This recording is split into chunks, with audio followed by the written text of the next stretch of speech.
Hello, dear friends. Nothing can stop what is coming, because it's already happened. We are watching a play, and the coalition is in complete charge. Sign it, Charlie Ward. Opinion piece. A clear sign of change.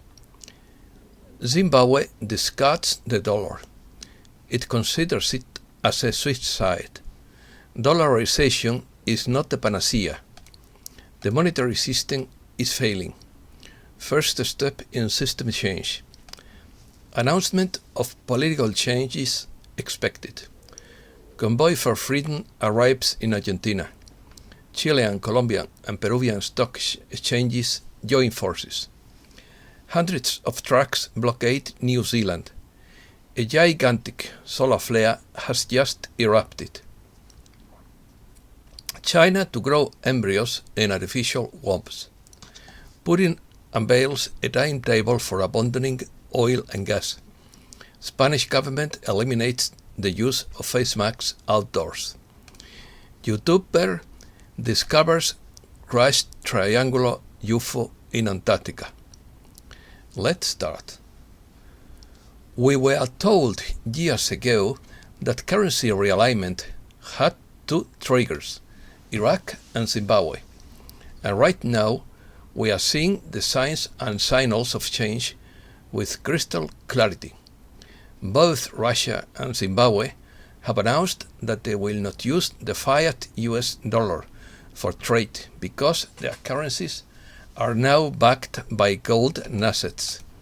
Zimbabwe's central bank has rolled out returning to using the US dollar as the official currency because there are not enough greenbacks in the country.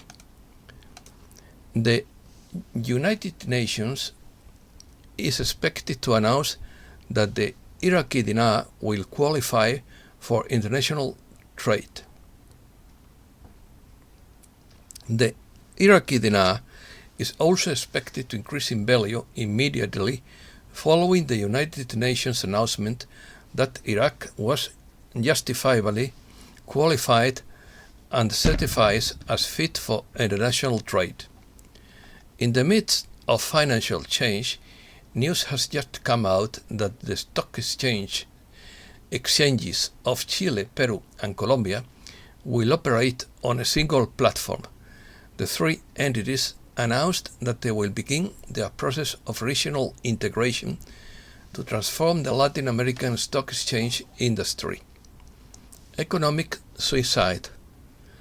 Zimbabwe dismisses as a suicide the adoption of the US dollar as a single currency. The Zimbabwean government has categorically rejected the possibility of adopting the dollar as a single currency, as it would be economic suicide, according to the country's finance minister, Muduli Ncube. Such a decision, in the minister's opinion, could trigger deflation and cause a galloping foreign currency deficit in a country that already operates a parallel currency market. In quotes, "We cannot adopt the US dollar alone as the official currency," Ncube told lawmakers during pre-budget consultation meeting. In quotes again, "You were there before, and there were QEs at banks, huge foreign exchange deficits, and there was deflation. That was because the US dollar," he said. "It is not a good idea, and it would be suicide to do it." Close quotes. A leading economist. Muduli Ncube is Zimbabwe's cabinet finance minister appointed by President Emerson Mnangagwa and a former chief economist and vice president of the African Development Bank. He holds in a physical doctor in mathematical finance, the doctorate in mathematical finance for Cambridge University. On September 7, 2018, President Mnangagwa announced Zimbabwe's new cabinet, in which he appointed Professor Mutuli Ncube as Minister of Finance. In 2019, he presided over the conversion of foreign currency to a new Zimbabwe currency and the resulting return for hyperinflation. Ncube was chief economist and vice president of the African Development Bank. Prior to joining the bank, he was dean and professor of finance at Wits Business School and then dean of the Faculty of Commerce, Law and Management at the University of Witwatersrand, as well as professor of finance at the London School of Economics. The Zimbabwe dollar. The Zimbabwe dollar is exchanged at 93 US dollars, but for a much higher exchange rate, 160 to the dollar. It is easily found on the streets of Harare. Local businesses have experienced delays in access at the central bank's weekly foreign exchange auction, forcing several to seek money on the parallel market. That has led to a wide spread between official and parallel market rates over the past 2 months. In 2009, the African country had to resort to the use of the US dollar due to the useless of its own currency as it reached hyperinflation. The financial authorities were only able to return to using the local currency in February 2019. Children sell 10 roasted mice for $1 in Zimbabwe. Wild rodents are considered a delicacy in the rural village of Chitha, where children have taken the opportunity to sell the dish on the roadside. Considered a delicacy, the wild rodents are hunted in the maize fields, where they grow plump from eating grains, leaves, and fruits. Monetary change. The financial system is still dominated by the local unit, said Governor John Mangudia. The Zimbabwe dollar, reintroduced 3 years ago, accounts for 56% on bank deposits, with the balance made up of foreign currency, which shows that there is not enough foreign currency liquidity to support dollarization in Zimbabwe, he said. The current system, where both the Zimbabwean dollar and foreign currencies are used for payments, is ideal for promoting growth and competitiveness of the economy, Mangudia said. The governor's comments come as the government has sought to encourage the use of the local currency, which plunged 22% against the US currency since October. That helped push inflation to more than 60% in January. The US dollar is used to pay for everything from fuel, food, medicine, and school fees. State workers and bank employees have asked to be paid in greenbacks. The local currency should be adopted to minimize the sentimental value of clinging to the past era of dollarization that had its own challenges, including making the economy uncompetitive and difficult to meet foreign obligations, Mangudia said. The Southern Africa country switched to the US dollar from 2009 to 2019 after it collapsed the local currency and decimated savings of hyperinflation that led to fuel and food shortages. Dollarization is not a panacea for the sustainable and competitive development of the country, he said. Recent news. First, truckers and farmers' freedom convoys intensified around the world, especially in Canada, where cowboys shut down Otawa. In retaliation, the mayor of Ottawa, not the truckers, cut off food and fuel imports to the city. Second, on February 7th, There were reports that half of the Ottawa police resigned, and the Canadian Armed Forces reportedly pledged allegiance to the people.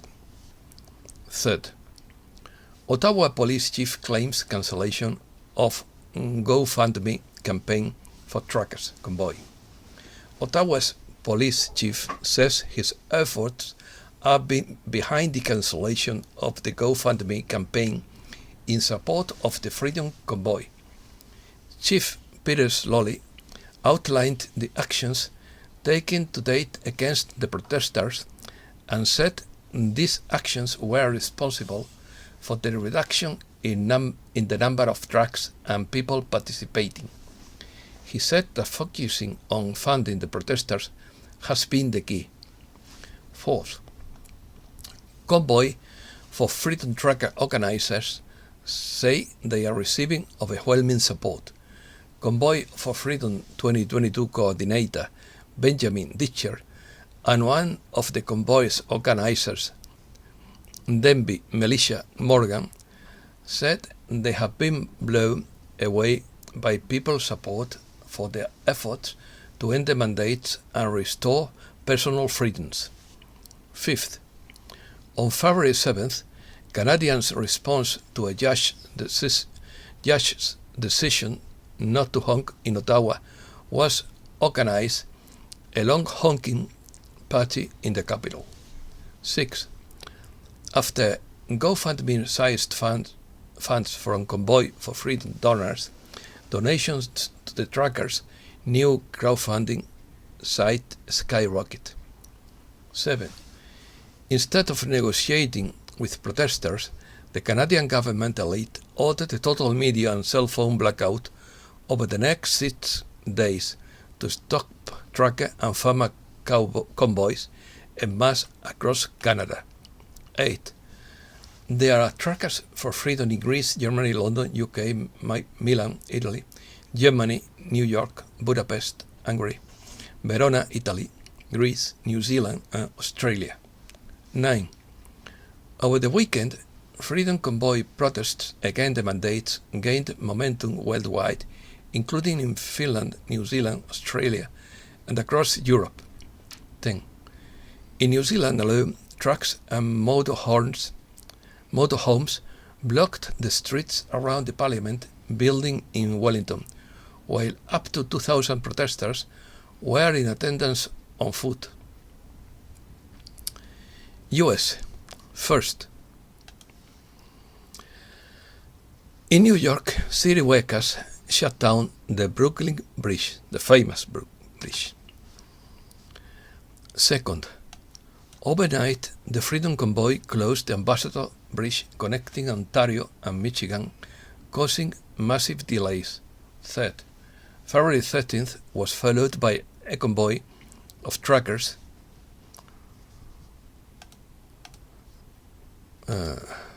this date is a mistake. February was followed by a convoy of truckers from Los Angeles to Washington. Fourth, there is also a Freedom Convoy siege planned for Brussels on February 14th.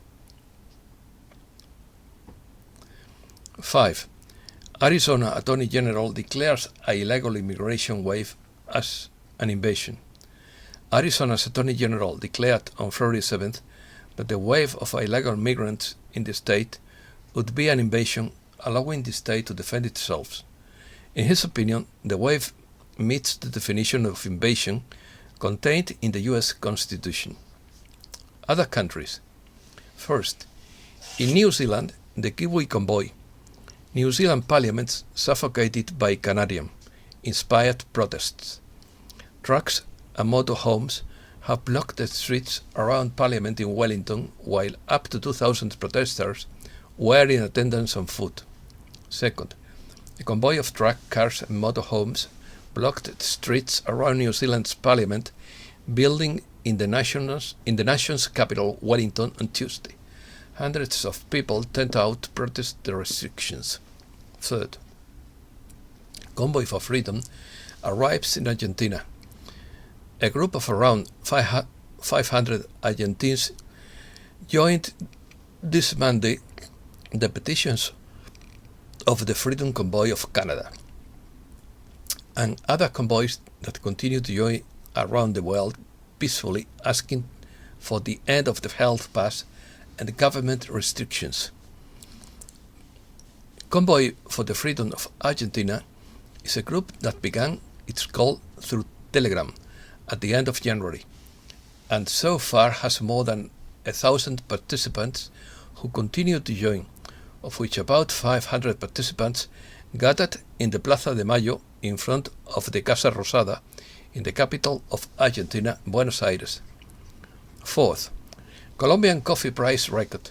The internal price of Colombian coffee reached a new historical record of $566 for a 125 kilos load, informed the National Federation of Coffee Growers.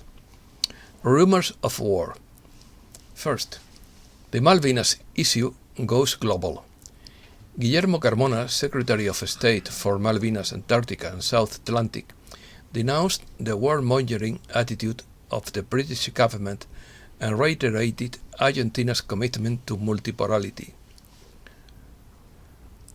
Second, Brazil again moves closer to Russia.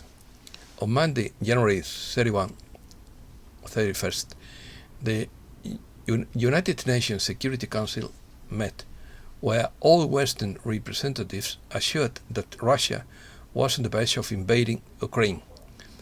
Despite the barrage of virulent interventions, several countries adopted an equidistant attitude: India, Mexico, Kenya, Gabon, and the Emirates and Ghana.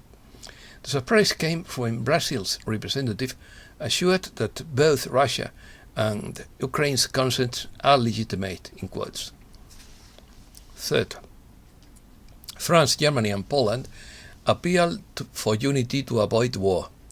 German Chancellor Olaf Scholz, French President Emmanuel Macron, and his Polish counterpart Andrzej Duda closed ranks on Tuesday in Berlin in the midst of the crisis with Russia over Ukraine.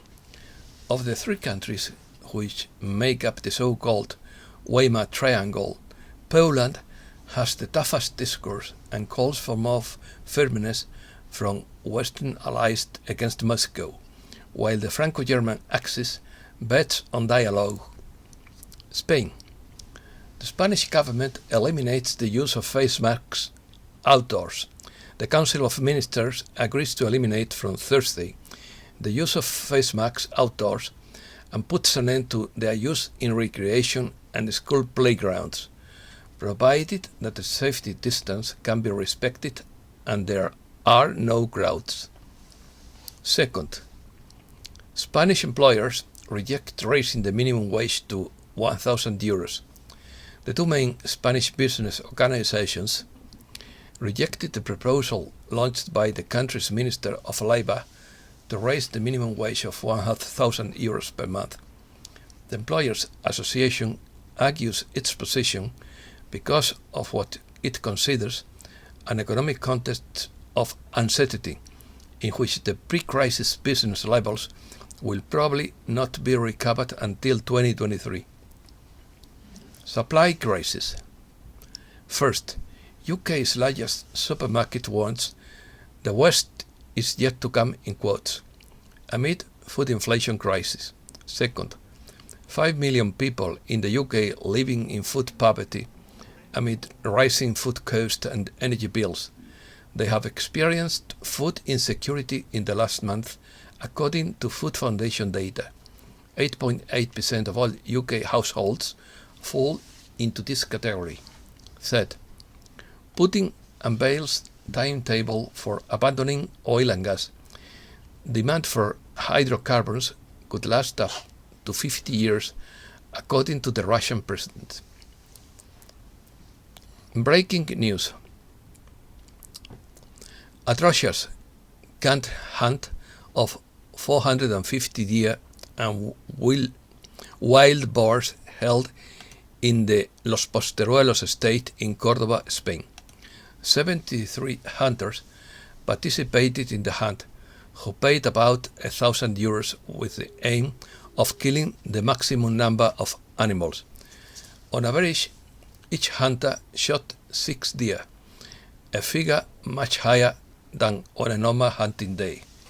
To bring down almost 450 deer and wild boar in a single day's hunting is only possible if the land is fenced in, since in the open most of them would have moved away quickly enough.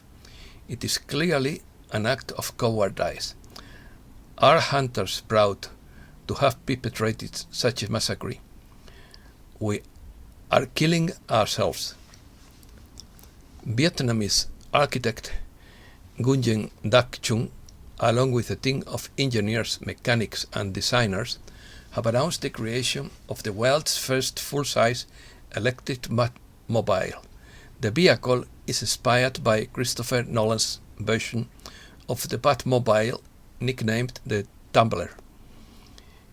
Nguyen, 33, noted that he wanted to recreate this variant because of its masculine utilitarian design. It is like an off-road tank, he added. China to grow embryos in artificial wombs. Chinese scientists have developed an artificial intelligent robot system that cares for embryos in artificial wombs with an efficiency unattainable by humans. Its main purpose is to facilitate the culture of animal embryos for scientific purposes, but in theory, this innovation could be used for human embryos. Magnificent solar eruption. For days, astronomers around the world have been watching a colossal prominence dancing over the southeastern tip of the sun. It has just erupted now. It will hit Venus when the Earth impact on February 10th could trigger a G1 class geomagnetic storm with high latitude auroras coming out of the Aries circle. YouTuber claims to have discovered the crash site of a mysterious triangular plane in Antarctica. The image of the crash site was discovered through Google Maps, a platform that provides satellite imagery and aerial photographs of different locations around the world. The program is often used by UFO enthusiasts who tirelessly scan the skies for signs of extraterrestrial life. The host of YouTube channel MRMBB 333, which is dedicated to enigmatic sightings, has posted an image of what he describes as the crash site of an alleged extraterrestrial aircraft in the middle of Antarctica. He says the photo was sent to him by an individual with the nickname High Priority as he discovered a strange dent in the snow. After examining the image, the presenter concluded that it shows the landing site of what was once a flying machine, which he claims traveled at high speed and left a gap in the snow after crashing into it. And that's all for today. Thanks a lot, dear friends.